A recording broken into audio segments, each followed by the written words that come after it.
Hello mga guys, good morning mga kabakal. Bala ito po, magre-repair po tayo ngayon ng mga hinang. Ito po, nakita nyo po, mga undercut po yan. Undercut po siya ngayon. Ito po ngayon si Balong Reynaldo, welder po dito sa New Zealand, welder fabricator. Ayan po, bali maghihinang po tayo ngayon. Ang gamit po nating rod ay 3.2 welding rod. Gawin po natin yan, gawin po natin 3 layer kasi malaki po yung yung undercut nya, yung kinain po yung bakal. Malakas po kasi yung amperahe mga kabakal.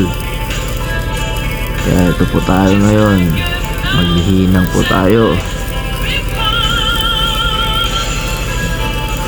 Yan po mga tira natin ngayon.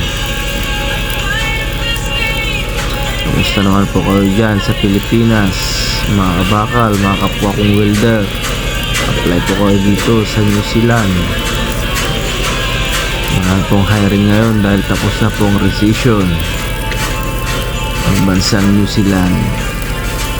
Yan po,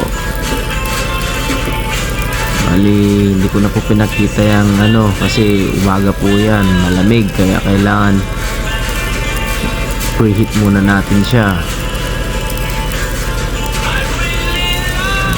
Proseso po pag repair.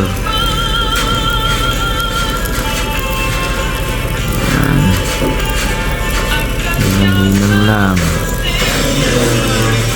Pasensya na po sa video mga kabakal, medyo mahina po tayo sa pagkuha ng camera. Ganyan na lang po patalikod mga kahinang.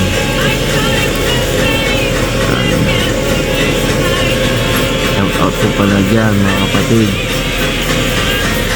mga kaibigan, pamangkin, pinsan, mga anak ko, asawa ko. Tignan niyo po yung tira natin. Pakitik na lang po kung okay po ba o pangit po ba o maganda. Tignan niyo po yung undercut mga butas-butas po sa taas, kaya habulin po natin yan. Gawin po natin 3 layer. Malaki na po yung 3 layer. Dapat 2 layer lang po, kaya lang mataas na po yung kawang na po Yan po mga tropa natin. Yan, ito pong binubuo pala namin. Bali conveyor po ito ng troso. Diyan po babagsak yung troso, magigiling po siya. Ayan, conveyor po ito, napakalaki. Pinapabatid po namin. Yun po babagsak yung troso pababa. Yan, pakyat po dito.